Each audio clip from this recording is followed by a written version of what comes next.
Bismillahirrahmanirrahim. Assalamualaikum warahmatullahi wabarakatuh.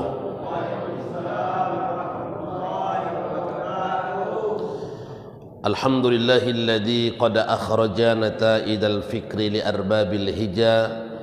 Allahumma salli wa sallim wa barik ala sayyidina wa habibina wa syafi'ina wa zuhrina wa maulana Muhammadin wa ala alihi wa ashabihi rasulillahi ajma'in, amma ba'du.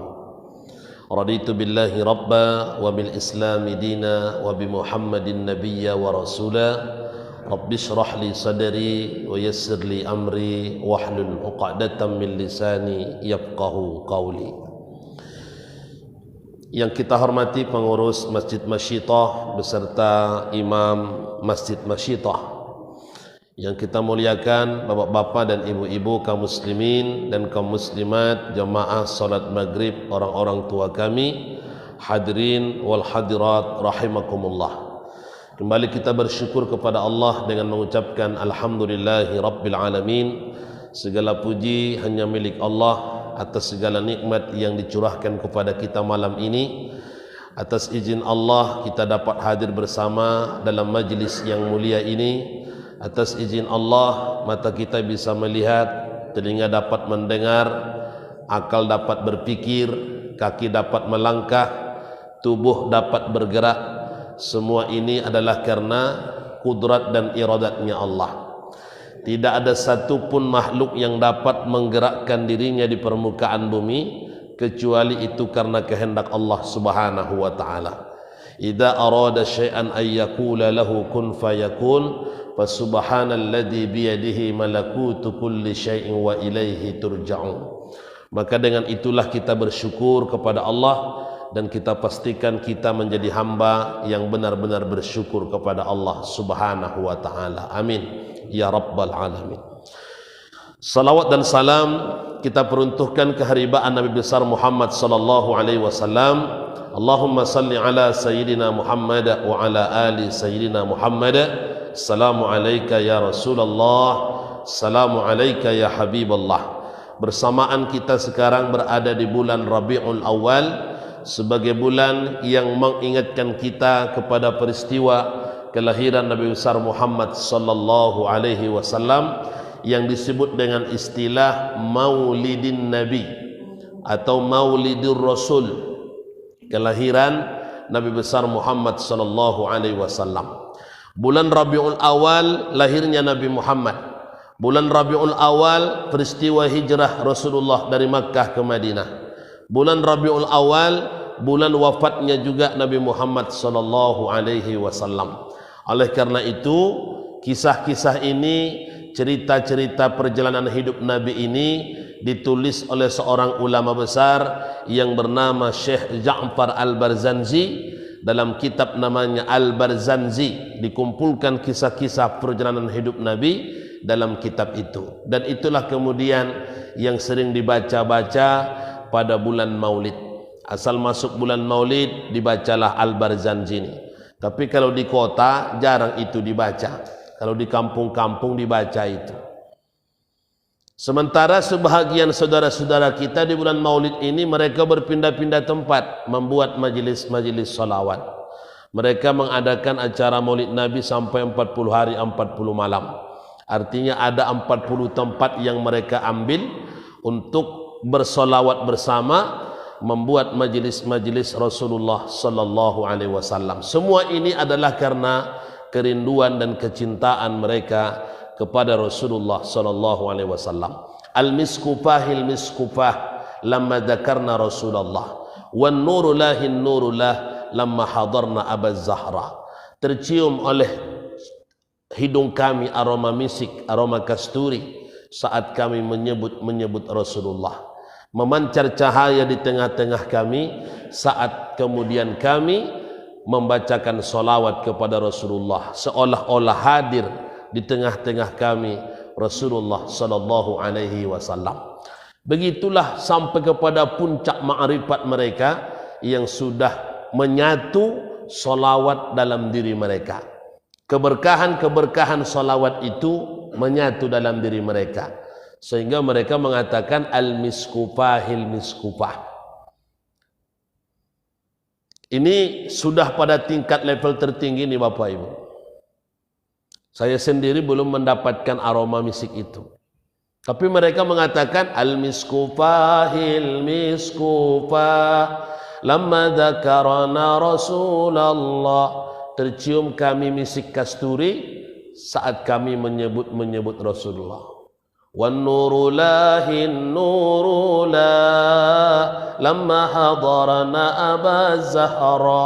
Memancar cahaya hadir di tengah-tengah kami Aba Zahra. Aba Zahra itu artinya Rasulullah sallallahu alaihi wasallam. Begitulah keyakinan yang sudah tertanam dalam diri mereka. Makanya kalau kita lihat majelis-majelis solawat itu luar biasa, mereka membuat acara-acara khusus di bulan Rabiul Awal. Bushra lana ninal munah zalal ana wa falhana wad dahru anjaza wa'dahu wal bishru adha mu'lana ya taibatu nafsi tibi bil liqa. Ini adalah syair-syair orang-orang yang sudah sampai kerinduannya kepada Rasulullah sallallahu alaihi wasallam. Mudah-mudahan kita juga termasuk umat-umat yang merindukan beliau. Amin ya rabbal. Bapak Ibu yang berbahagia, malam hari ini kita sambung kajian kita tentang makam kedua atau tahap kedua yang dilalui seorang salik di dalam mensucikan dirinya kepada Allah. Setelah kita membahas taubat, kemudian kita membahas wara'. Pembahasan wara' ini belum tuntas karena waktu yang membatasi. Maka kita lanjutkan malam hari ini Bapak Ibu. Sekedar mengulang kaji bahwa wara' adalah sifat kehati-hatian seorang hamba untuk tidak masuk dalam perangkat perkara yang haram, perkara yang syubhat, bahkan perkara-perkara yang mubah tapi berlebih-lebihan. Itulah sifat wara'. Kehati-hatian seorang hamba agar tidak melakukan perbuatan yang haram, tidak melakukan perbuatan yang syubhat, tidak juga masuk dalam perbuatan mubah yang berlebih-lebihan. Begitulah orang yang wara' itu. Makanya Ibnu Rajab rahimallahu ta'ala mengutip salah satu ungkapan daripada kalangan tabi'in. Apa kata beliau? Taraktuz zunuba arba'ina sanah. Setelah aku meninggalkan perbuatan maksiat 40 tahun. Maksiat yang dimaksud di situ bukan hanya sekedar judi, bukan hanya sekedar zina, bukan hanya sekedar korupsi, bukan hanya sekedar menfitnah, tapi segala unsur-unsur yang bernilai dosa di dalamnya, termasuk menjaga pandangan, menjaga pendengaran, menjaga lisan, menjaga hati, menjaga akal, menjaga seluruh yang mendorong kepada perbuatan dosa. Taraktu dzunuba arba'ina sanah. Setelah aku tinggalkan maksiat 40 tahun, summa adaraktul wara', barulah kemudian aku mendapatkan sifat wara' itu. Jadi oleh karena itu sifat wara' ini Bapak Ibu bukan sifat yang dibuat-buat dan tak bisa dibuat-buat. Dia adalah salah satu sifat yang Allah hadirkan dalam diri seorang salik, yang Allah hadirkan dalam seorang yang mensucikan dirinya kepada Allah, semata-mata itu pemberian Allah karena kehati-hatiannya terhadap perbuatan dosa. Dengan demikian hadirlah sifat wara' itu. 40 tahun tidak melakukan sedikit pun perbuatan dosa, baru dia dapat sifat wara'. Luar biasa perjuangannya itu Pak. Ompek puluh tahun tidak melakukan dosa. Terbayang tak di Bapak Ibu bagaimana jihad mujahadahnya seorang yang mengatakan taraktu dzunuba arba'ina sanah itu. Kalau dihayat-hayati, kalau direnung-renungkan, luar biasa itu Bapak berbahagia. 40 tahun tidak melakukan dosa, barulah aku dapatkan sifat wara'. Bapak Ibu rahimakumullah, maka oleh karena itu Sifat wara' ini adalah merupakan kelengkapan daripada ketakwaan manusia kepada Allah. Jadi takwa itu umum. Ranting-ranting daripada takwa itu salah satunya adalah wara'. Artinya apa? Tidak bisa orang menjadi orang yang bertakwa secara tiba-tiba tanpa kemudian ada ranting-ranting yang berkumpul dalam dirinya untuk mendapatkan sifat takwa itu. Nah, salah satunya adalah wara'. Maka kalau dikatakan orang bertakwa, sudah pasti di orangnya wara'. Jadi tidak gampang juga merebut takwa itu, Bapak Ibu. Makanya kata Allah dalam Al-Quran, inna akramakum indallahi atqakum. Sesungguhnya manusia yang paling mulia adalah mereka yang paling hebat ketakwaannya. Nah, dalam hadis Rasulullah SAW, ketika Rasulullah mengatakan kepada Abu Hurairah, ya Abu Hurairah, wahai Abu Hurairah, kata Rasulullah, kun wara'an takun a'badan nas. Jadilah kamu menjadi orang yang wara', maka kamu akan dicatat sebagai orang yang hebat ibadahnya. Jadi orang yang wara' itu akan menghantarkan kualitas ibadah. Wa kun qana'an takun askaron nas. Dan jadilah kamu menjadi orang yang qanaah, kata Nabi, maka pastilah engkau sebaik-baik orang yang bersyukur kepada Allah. Wara' menghantarkan orang kepada kualitasnya ibadah. Qana'ah menghantarkan orang agar menjadi hamba yang bersyukur kepada Allah. Wa uhibba linnasi ma tuhibbu li nafsik. Dan sayangilah manusia seperti engkau menyayangi dirimu. Takun mukminan, barulah kamu mendapatkan iman yang sempurna. La yu'minu ahadukum hatta yuhibbu li ahihi ma yuhibbu li nafsih.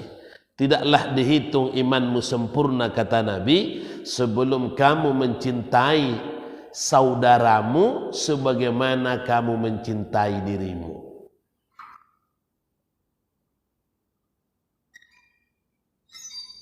Belum kamu mendapatkan iman yang sempurna sebelum kamu mencintai saudaramu sebagaimana kamu mencintai dirimu. Bagaimana orang bahagia dengan dia dapat nikmat, mesti hadir kebahagiaan itu dalam diri kita karena saudara kita dapat nikmat, bukan malah dibalik, menimbulkan iri hati, hasad dan dengki.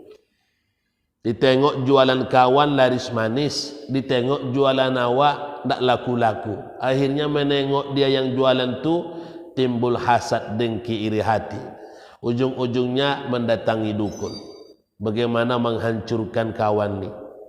Maka masuklah santet, namanya guna-guna, namanya jimat-jimat, namanya aji-aji, macam-macam. Bersekongkol manusia untuk mendapatkan kekuatan jin. Berhasilkah itu? Berhasil. Tapi tidak ada selamatnya manusia yang mengambil kesempatan bersekongkol dengan kekuatan jin kalau dia tidak bertaubat kepada Allah.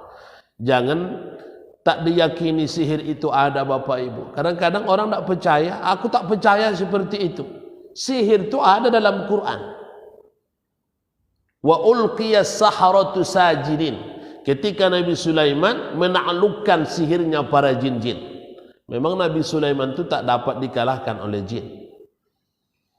Jadi jangan dianggap sihir itu tak ada.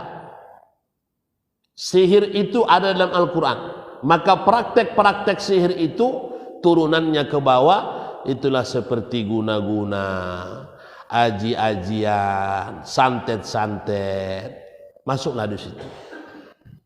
Ada orang sakit, dibawa ke dokter, kata dokter tak ada penyakit. Sudah diperiksa tak ada penyakit, tapi badannya sakit. Sementara ini orang baik-baik, tapi badannya sakit. Maka kalau seperti itu, bawalah ke tempat ruqyah. Diruqyahlah orang itu dulu. Mana tahu masuk sihir ke dalam. masuk guna-guna ke dalam.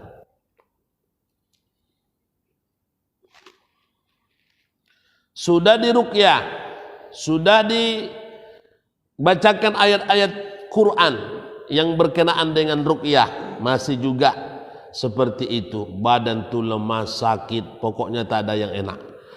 Berarti introspeksi diri, bermuhasabahlah. Mungkin ada dosa yang kita lakukan yang kita belum bertaubat kepada Allah. Jadi cara menyikapinya seperti itu. Ada penyakit, bawa ke dokter. Tak ada sakitnya kata dokter, Ustaz. Sudah dibuat, sudah di USG, sudah di scan, sudah ini, tak ada. Bersih, tak ada penyakit. Ya udah, kalau begitu ruqyah. Sudah diruqyah, bentuk itu juga Ustaz, tak ada berubah-berubah.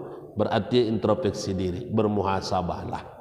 Mungkin ada dosa kita, mungkin ada janji yang belum kita tunaikan, mungkin ada hak orang yang kita ambil belum kita kembalikan. Semuanya itu punya asbab. Kullu syai'in syababun, segala sesuatu itu ada sebabnya. Tidak mungkin ada sesuatu terjadi dengan begitu tanpa ada penyebabnya. Bapak Ibu rahimakumullah, kemudian pesan Nabi kepada Abu Hurairah, wa ahsin jawara man jawaraka takun musliman. Berbuat baiklah kepada tetanggamu, maka pasti kamu menjadi orang yang muslim yang sejati. Nasihat Nabi yang terakhir adalah wa aqullu dhahika fa inna kasratat dhahika tumitul qalbi. Dan kurangilah ketawa, karena dengan banyak tertawa itu akan mematikan hatimu. Kurangi ketawa, karena dengan banyak tertawa membuat hati menjadi mati. Bahkan dalam Al-Quran itu juga ada ayatnya, falyadhaku qalilan walyabaku katsiran. Hendaklah mereka menangis dengan banyak, falyadhaku qalilan. Hendaklah mereka tertawa sedikit saja, walyabaku katsiran, dan hendaklah mereka menangis dengan sebanyak-banyaknya. Karena hanya 2 tetesan air mata yang membuat padamnya panasnya api neraka, kata Rasulullah. Apa itu? Pertama, air mata yang menetes saat seorang hamba minta ampun, bertaubat kepada Allah atas segala perbuatan-perbuatan dosanya. Ketika dia mengingat maksiat dosa yang dia lakukan, kemudian dia beristighfar mohon ampun kepada Allah, lalu kemudian menetes air matanya, maka air mata yang menetes itu menjadi pemadam panasnya api neraka. Yang kedua, kata Rasulullah SAW, air mata yang jatuh karena berjaga di tengah malam, membaca ayat-ayat Al-Quran, berzikir kepada Allah Subhanahu wa Ta'ala, mengagungkan Allah, mentasbihkan Allah, mensucikan Allah, lalu kemudian dia menatap dirinya tak ada apa-apanya di hadapan Allah, bahkan dia lebih kecil daripada sebutir pasir di tepi pantai dibandingkan dengan makhluk yang lebih besar daripada dirinya. Dia ini tak ada apa-apanya. Saat itulah kemudian dia merasa bahwa dia hanyalah makhluk yang sangat kecil sekali dibandingkan dengan Allah Subhanahu wa Ta'ala. Maka itu juga akan membuat padamnya panasnya api neraka. Tangisan di luar daripada itu tidak membuat padam panasnya api neraka. Maka kata Al-Quran, falyadhaku qalil, jangan terlalu banyak tertawa, walyabaku katsir, tapi perbanyaklah olehmu menangis. Bapak Ibu yang dirahmati Allah Subhanahu wa Ta'ala, lalu kemudian dengan wara' itu akan melahirkan sifat-sifat yang mulia dalam diri kita, akan melahirkan kehati-hatian dalam diri kita, akan melahirkan sesuatu energi, kekuatan spiritual di dalam diri kita untuk membentengi diri kita dari segala perbuatan yang haram, yang subhat, bahkan perbuatan yang mubah tapi berlebih-lebihan. Maka dapatkanlah sifat wara' itu. Bagaimana kehidupan orang-orang salafus saleh yang mereka sudah menjadi orang yang wara'? Abu Darda rahimahullah, Abu Darda radhiyallahu anhu, sahabat Nabi. Kehebatan waraknya seorang Abu Darda ini sampai dia mohon maaf kepada seekor untanya. Jadi Abu Darda ini punya unta, Pak. Unta yang dia punya ini biasa dia hadiahkan, dia sedekahkan kepada setiap orang yang membutuhkan. Karena di masa itu orang kalau mengangkat barang itu pakai unta. Membawa barang dari satu tempat ke tempat yang lain itu pakai unta. Abu Darda ini punya unta. Jadi setiap orang yang meminta untanya untuk mengangkut barang dia beri. Tapi syaratnya satu, tidak boleh mereka membuat beban melebihi kapasitasnya unta. Jadi jangan berlebih-lebihan. Sampai kemudian suatu waktu kata Abu Darda kepada untanya, "Wahai unta, engkau juga adalah makhluk Allah. Aku juga adalah makhluk Allah.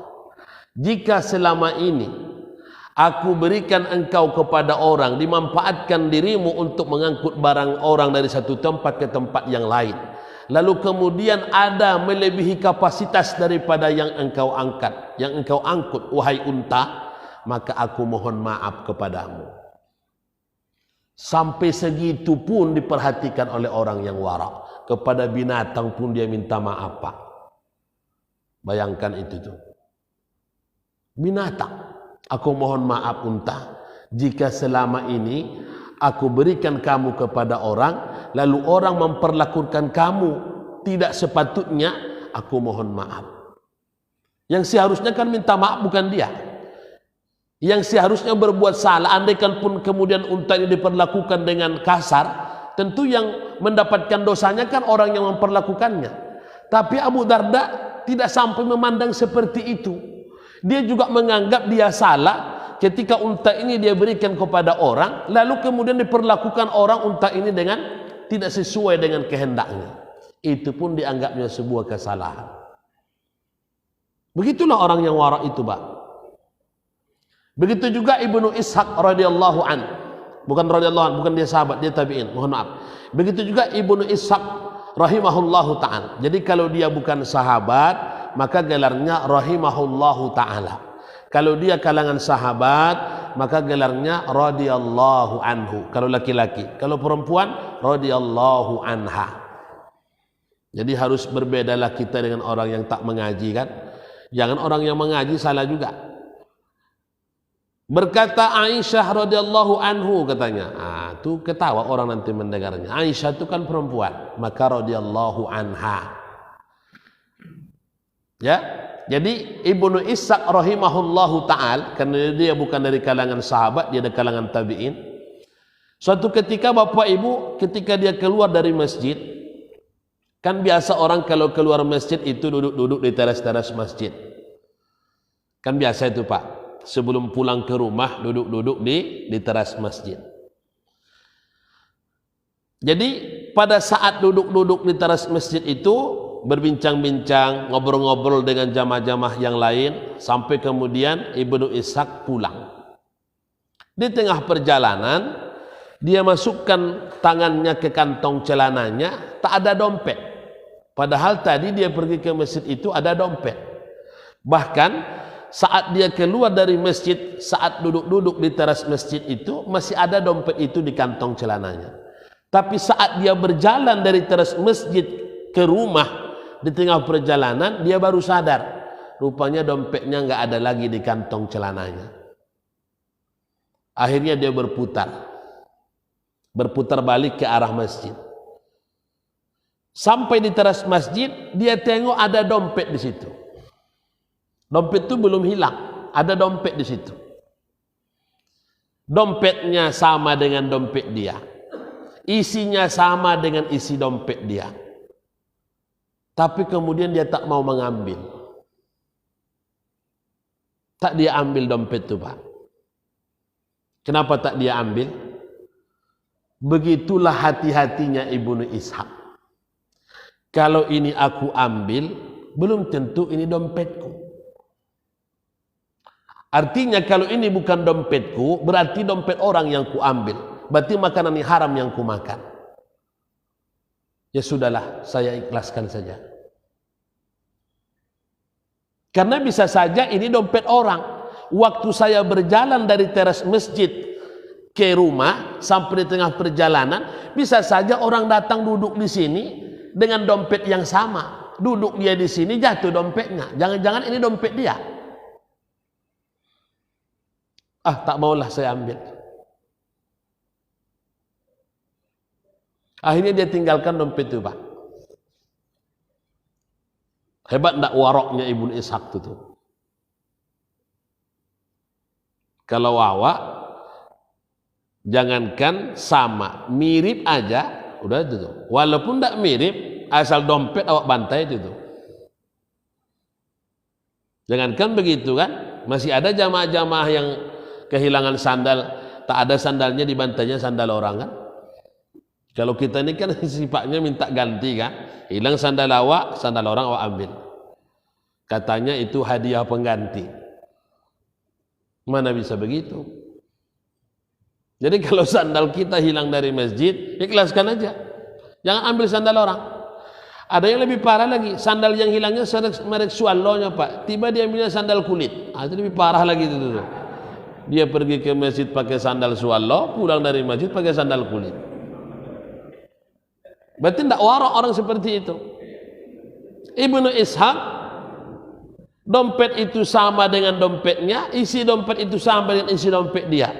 Tapi waraknya dia, bisa saja orang datang duduk di sini saat aku tadi berjalan. Padahal berapa lama lah dia berjalan dari teras masjid itu menuju ke rumahnya. Bahwa di tengah perjalanan baru dia sadar. Kan tidak lama itu Bapak Ibu. Tapi begitulah hati-hatinya. Maka dia tak mau mengambil dompet itu, dia ikhlaskan. Jadi Bapak Ibu berbahagia, ini orang-orang yang sudah sampai pada tingkat warak.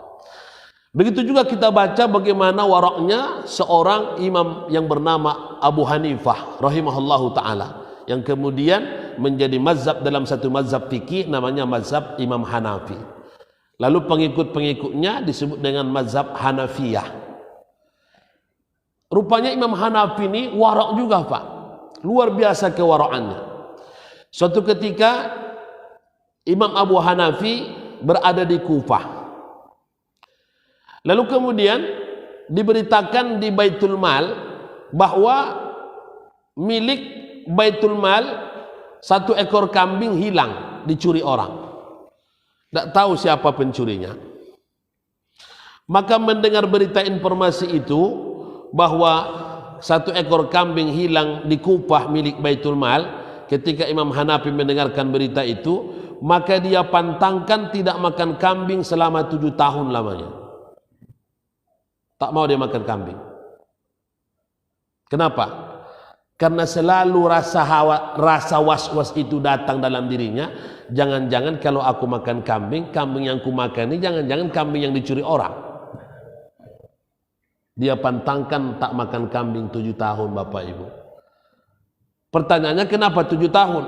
Karena Imam Hanafi bertanya kepada salah seorang yang ahli di bidang kambing. Berapa lama umur kambing kalau hilang? Sampai kemudian dia bertahan hidup. Kata orang yang ahli kambing ini paling lama 7 tahun. Maka target itulah yang diambilnya. Selama 7 tahun dia tak mau makan daging kambing. Diundang orang pun dia, kalau ada daging kambing tak mau dia makan. Bukan dia menuduh orang itu yang mencuri kambing. Dia takut, was-was, hati-hati. Jangan sempat masuk barang yang haram ke dalam tubuhnya. Jangan pula dengan demikian nanti bapak-bapak makan, diharamkan pula makan daging kambing kan. Besok ada orang undang akikah, bapak tak mau pula datang kan. Aku sejaknya kuharamkan makan daging kambing sebagaimana Imam Hanafi makan daging kambing. Nah ini kan contoh. Begitulah orang yang sudah warak itu Bapak Ibu. Begitu juga bagaimana waraknya ayahnya Imam Hanafi. Jadi kalau ayahnya warak, anaknya pun jadi warak. Jadi ayah Imam Hanafi itu juga orang yang warak, namanya Sabit. Jadi Sabit ini waktu dia masih bujang, masih anak muda, suatu ketika dia berjalan, lalu kemudian perutnya lapar, Pak. Saat perutnya lapar, kemudian dia pergilah ke sungai untuk kemudian mengambil air minum.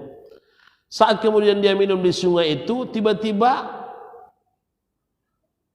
hanyut satu buah apel. Kalau di sungai kan biasa itu hanyut kan, apel, buah-buahan, itu biasa itu. Ketika dia melihat apel yang hanyut itu diambilnya, karena bersamaan perut juga lapar. Diambilnya lah apel yang hanyut itu. Setelah diambilnya, digigitnya apel nih Bapak berbahagia, kemudian dimakannya. Masuklah sedikit apel nih ke dalam tubuhnya. Saat itu kemudian baru dia sadar, astagfirullahaladzim, ini kan apel bukan punya saya. Dia hanya hanyut di sungai. Ada yang punya apel nih, kenapa aku makan? Aku tidak ingin apel yang sudah masuk ke dalam perutku ini menjadi penghalang diriku nanti tidak masuk surga. Maka aku akan mencari siapa yang punya kebun, siapa yang punya apel ini. Akhirnya berjalanlah dia Bapak Ibu menelusuri hulu daripada sungai itu. Setelah dia berjalan beberapa kilo, dia temukanlah rupanya di pinggir sungai itu ada kebun apel. Yang tidak ada lagi kebun apel kecuali kebun itu. Maka dia pastikan ini adalah apel yang buahnya jatuh ke sungai lalu kemudian hanyut yang dia makan tadi. Setelah itu kemudian dia lihat di dalam kebun itu ada orang yang sedang bekerja. Kemudian Sabit mengatakan, wahai Tuan, tadi apel jatuh ke sungai, hanyut, lalu kemudian aku ambil. Sebahagian sudah aku makan, yang sisanya ini. Mohon diikhlaskan, mohon diizinkan agar ini tidak menjadi penghalang aku nanti kelak masuk ke dalam surga. Aku tidak mau ada barang yang haram masuk ke dalam perutku. Kata yang menjaga kebun ini, bukan aku yang punya kebun ini Tuan, katanya. Yang punya kebun ini bukan aku. Aku hanya pekerja di sini. Majikanku lah yang punya kebun ini. Kalau begitu kata Sabit, di mana rumah majikanmu itu? Kata yang bekerja di kebun ini, sekitar 10 kilo dari sini. Kalau begitu biarlah aku ke sana. Ditelusurinya Pak. Berjalanlah dia 10 kilo untuk bertemu dengan si pemilik kebun apel tadi.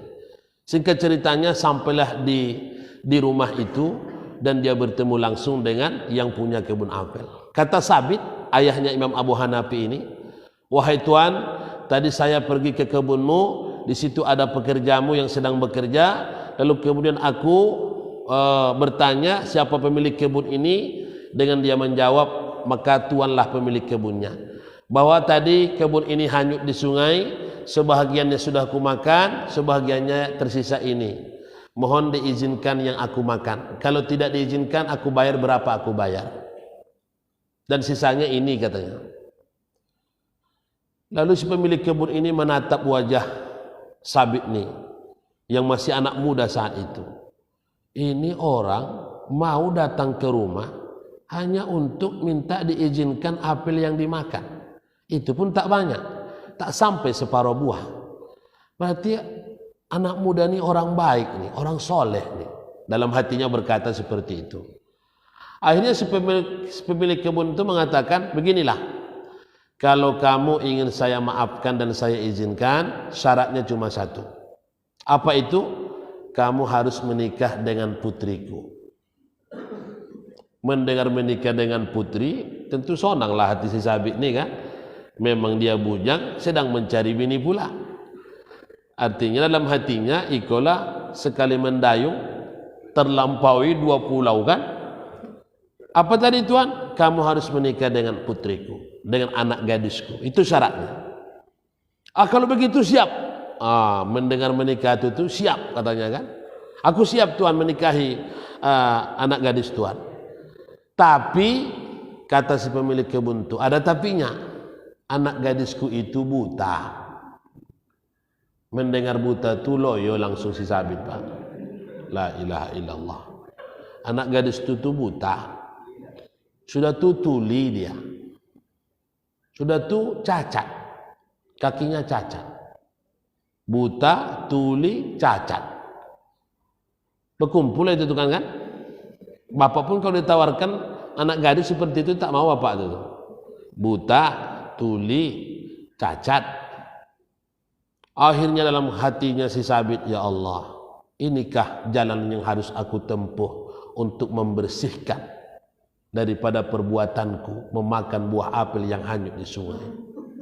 Kalaulah memang ini ya Allah jalan yang harus kutempuh, aku ikhlas ya Allah, aku terima. Baiklah, aku akan nikahi putri bapak. Akhirnya singkat cerita, kalau dulu orang menikah kan anak gadis itu nggak di situ Pak, itu ditaruh di kamar. Kalau sekarang kan dihadirkan, pengantin perempuan dihadirkan. Kenapa dihadirkan? Karena sekarang banyak manusia yang tak jujur. Itu makanya dihadirkan anak perempuan itu Pak. Kalau dulu enggak. Jadi setelah ijab kabul, habis, sudah selesai. Maka si Sabit pergilah dia mendatangi istrinya di kamar. Karena Sabit ini orang soleh, setiap masuk pintu rumah orang, dia ucapkan salam. Assalamualaikum. Dengan spontan dia ucapkan salam itu, dia tak teringat lagi bahwa istrinya itu yang dibilang majikannya yang punya kebun itu tuli buta, tak teringat lagi itu. Assalamualaikum. Tiba-tiba terdengar dari dalam, waalaikumsalam. Dia pun kaget. Ada yang jawab salam. Lalu kemudian dia masuk dan dia bertanya, wahai istriku, apakah engkau yang menjawab salamku tadi? Kata istrinya, iya. Bukankah engkau bisu? Kata istrinya, wahai suamiku, apa yang dibilang ayah kepadamu memang itu benar. Aku memang bisu wahai suamiku, tapi aku bisu tak pernah mulutku bercakap-cakap yang haram. Jadi dia bisu dari perkara-perkara perkataan yang haram. Belum pernah mulutku, lisanku bercakap yang haram. Aku bisu kepada itu. Aku buta, iya, tapi mataku buta dari melihat yang haram-haram. Dan aku cacat, kedua kakiku cacat, iya, karena kedua kakiku tak pernah melangkah ke tempat yang haram. Rupanya istrinya itu tuh cantiknya luar biasa Pak. Apa yang dulu terpikir dalam benak pikirannya itu rupanya buta, tidak melihat sesuatu yang haram, bisu daripada kata-kata yang haram, cacat daripada melangkah ke tempat yang haram.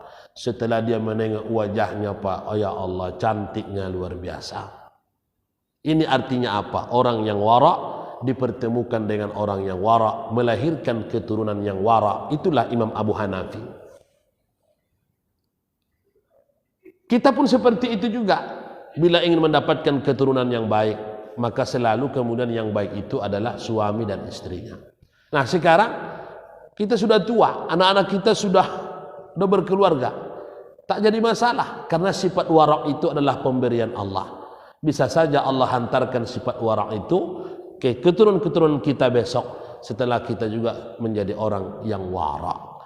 Bapak Ibu berbahagia, inilah kajian wara' kita, dan waktu Isya 19.14. Sekarang sudah 19.12. Sudah hampir lewat 13 ya, tinggal 1 menit lagi. Akhirnya inilah tausiah kita pada malam hari ini, mudah-mudahan barokah, bermanfaat.